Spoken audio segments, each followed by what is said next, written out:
ఏది అయినా ట్రై చెయ్యి ఆచి చికెన్ మసాలా. అమెరికా ఇరాన్ దేశాల మధ్య తొలి రౌండ్ చర్చలు ముగిశాయి. అయితే ఎటువంటి నిర్ణయానికి ఇరు దేశాలు రాలేదని సమాచారం. దీంతో ఈ చర్చలు విజయవంతం అయ్యాయా లేక విఫలమయ్యాయా అనే అంశంపై ప్రపంచ దేశాలకు క్లారిటీ రాలేదు. మరోవైపు రేపు రెండో రౌండ్ చర్చలు కొనసాగే అవకాశం ఉందని ఇరాన్ స్టేట్ టీవీ వెల్లడించింది.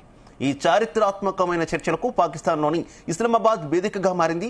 ఈ త్రైపాక్షిక చర్చల్లో అమెరికా తరఫున ఉపాధ్యక్షుడు జేడీ వ్యాన్స్, స్టీవ్ విట్కెవ్ అలాగే జారెడ్ కుష్నర్ పాల్గొనగా, ఇరాన్ తరఫున విదేశాంగ మంత్రి అబ్బాస్ అరాగ్జీ అలాగే పార్లమెంట్ స్పీకర్ మహ్మద్ బాగర్ గలీబాబ్ ప్రాతినిధ్యం వహిస్తున్నారు.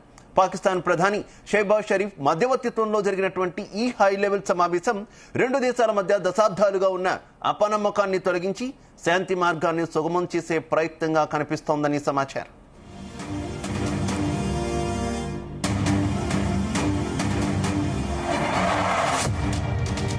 ఇక ఈ చర్చలు సానుకూల వాతావరణంలో జరిగినట్టు సమాచారం అందుతోంది. ముఖాముఖి చర్చలు పూర్తయిన తర్వాత ప్రస్తుతం ఇరు దేశాల ప్రతినిధులు తమ ప్రతిపాదనలను వ్రాతపూర్వక రూపంలో మార్పిడి చేసుకుంటున్నారు.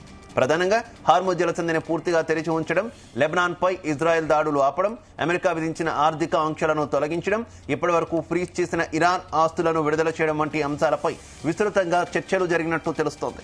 అయితే లెబనాన్ వ్యవహారంపై ఇజ్రాయెల్ వైఖరి భిన్నంగా ఉండడం ఈ చర్చల్లో సవాలుగా మారింది. అమెరికా ఫస్ట్కు అధ్యక్షుడు డొనాల్డ్ ట్రంప్ కట్టుబడి ఉంటే ఆ దేశంతో ఒప్పందానికి సిద్ధమని ఇరాన్ స్పష్టం చేసింది. ఇదే ఇజ్రాయెల్ ఫస్ట్ అంటే మాత్రం ఒప్పందానికి అంగీకరించబోమని ఇరాన్ తేల్చి చెప్పింది.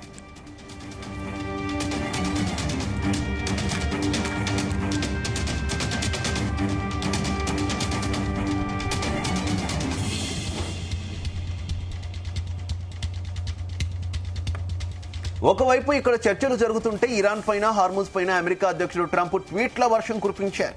ఇరాన్ ఓ విఫల దేశం, హార్ముజ్ జలసంధిని క్లియర్ చేస్తున్నామని ప్రకటించారు. ఇరాన్ నౌకాదళం, వైమానిక దళం పోయిందన్నారు. ఇక హార్ముజ్ జలసంధిలో ఏర్పాటు చేసిన సీ మైన్స్ ను తొలగిస్తున్నామన్నారు ట్రంప్. యుద్ధంలో ఇరాన్ భారీగా నష్టపోతోందన్నారు. యుద్ధంలో ఇరాన్ది పై చేయి అయిందన్న వార్తలను ఫేక్ న్యూస్ గా పేర్కొన్నారు. చర్చల ఫలితాలను తాను అడిగి తెలుసుకుంటున్నానని, చివరికి అమెరికాదే విజయమన్నారు Trump.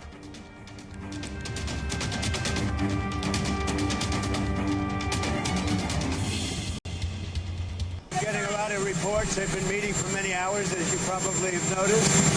We'll see what happens. Look, regardless, we win. Regardless what happens, we win. We've totally defeated that country. And so let's see what happens. Maybe they make a deal, maybe they don't. From the standpoint of America, we win. One of the things that's happening is that boats are sailing up and heading out to our country. Big, beautiful tankers, and we're loading them up with oil and gas and everything else, and it's a pretty beautiful thing to see.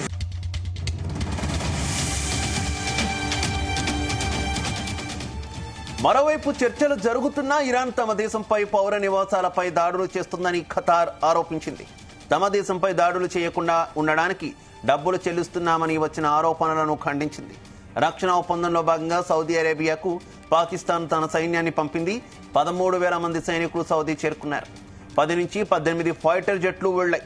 King Abdullah వైమానిక స్థావరం కేంద్రంగా పాక్ సైన్యం పనిచేయనుంది. అయితే చర్చలపై Israel కాస్త భిన్నంగా స్పందించింది. పాకిస్తాన్ మధ్యవర్తిత్వంపై తమకు నమ్మకం లేదని తేల్చి చెప్పింది.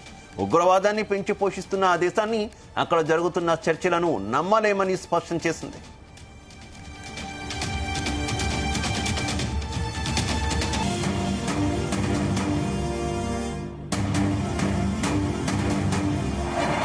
Well, we don't trust Pakistan. I think that they have been behaving very problematically when it comes to sponsoring of terrorism. They don't recognize our state. The Americans have decided to get their assistance, their facilitation. That is their choice. From our point of view, we trust our American friends to do whatever is needed in order to deal with the challenges that we have in front of us. They have done that in the past. Also, when we did negotiations for a deal in Gaza, they took the services of problematic countries like Turkey and Qatar that are supporting the Muslim Brotherhood and other terrorist organizations. So we hope that at the end of the day, we will achieve the result and we are going to make sure together with our American friends, that these threats are neutralized.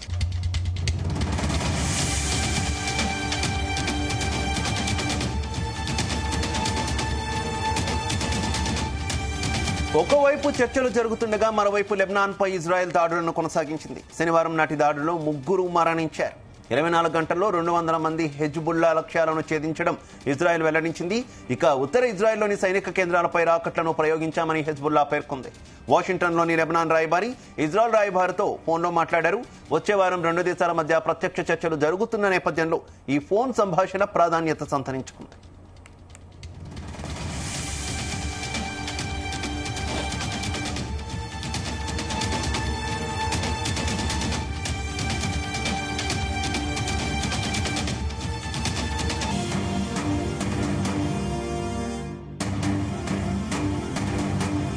మరోవైపు ఇజ్రాయెల్తో చర్చలు జరిపేందుకు వాషింగ్టన్కు వెళ్లాల్సిన Lebanon ప్రధాని Nawaf సలాం తన పర్యటనను వాయిదా వేసుకున్నారు.